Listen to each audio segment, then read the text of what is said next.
Good afternoon. I'm Dr. Mohamad Eloubeidi. I'm here in Anniston, part of the Anniston Digestive Health, and I'm affiliated with RMC. Very excited to be here this afternoon to speak to you about the importance of colorectal cancer and screening for colorectal cancer, since this disease is totally preventable and no more looked at a disease of the elderly.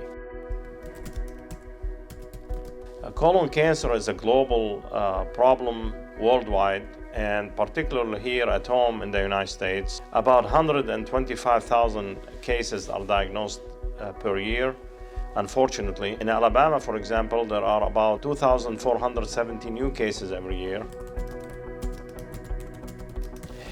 We should, any person who's 45 years or older should ask their primary care physician to refer them for a specialist. Now, in particular, alarming signs that we hope that patients don't wait that long to ask about screening for colon cancer include any change in bowel habits, any diarrhea that's new onset, any bleeding, any unexplained weight loss associated with these bowel habits change, and of course iron deficiency anemia. All these signs and severe abdominal pain.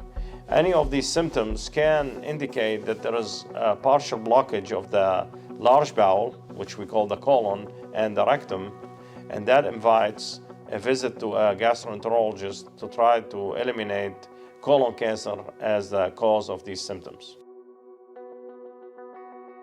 There are several known risk factors for colon cancer, primarily what we call the Western diet. So I encourage people to eat several portions of fruits and vegetables as recommended by the American Cancer Society.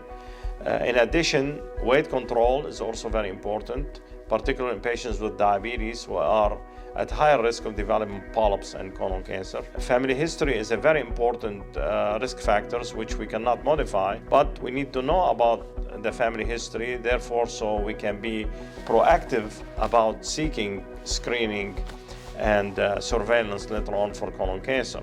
Of course, there are rare hereditary syndromes such as familial polyposis syndrome, and these families, they develop colon cancer in their 20s or 30s.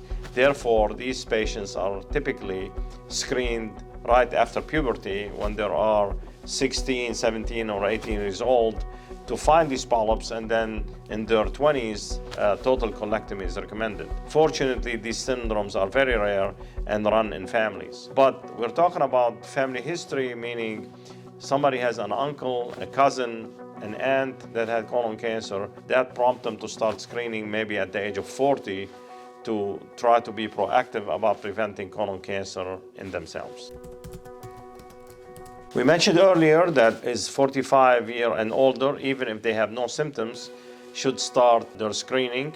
If polyps are found, the colonoscopy now is repeated 5 to 10 years later. If they have family history of colon cancer, they should start earlier, meaning maybe at age 40, or even if they have syndromes of inherited colon cancer, that should be determined by their doctor based on reviewing what type of family history inheritance they have for colon cancer.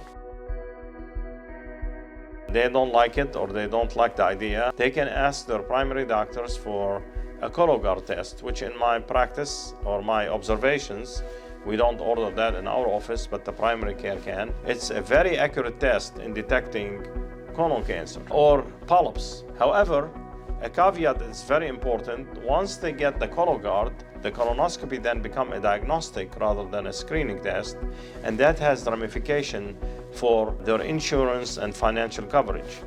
So we encourage patients who have family history or have prior polyps or even average risk to seek colonoscopy as a definitive test, since it not only detects the polyps or the cancer but removes it at the same sitting, rather than have Cologuard. If it's positive, then they have to go to colonoscopy. However, I personally favor that persons or individuals who are 45 years or older get any type of screening. That's better than no screening at all. So I encourage all to ask your primary doctor about screening for colon cancer. If they get Cologuard, that's great. If they choose to have colonoscopy, that's great. But don't sit and say, I'm fine, I don't have any problems, and not get screened, because you don't want to get symptoms, and by then the disease is advanced and could be far gone and not curable. If the patient undergoes a colonoscopy, they'll know the same day what the doctor have found during the colonoscopy, and they will inform them and inform their family members with them. If a patient opts for a Cologuard test or a FIT test, these tests go back to the primary doctor, who can in turn notify the patient or the individual that the test was positive and need follow-up colonoscopy to find out why the test showed that there is abnormality, and therefore we need to know if the patient had a polyp or had cancer and undergo a colonoscopy. Finally, we here at the foundation are offering free screening tests with FIT. If you feel like you'd like to get a free test to do it at home, visit the RMC website at rmccares.org/getahead and request your kit for free today. And we again encourage everyone to get tested in any way they can to screen for this preventable but yet can be a deadly disease. Thank you.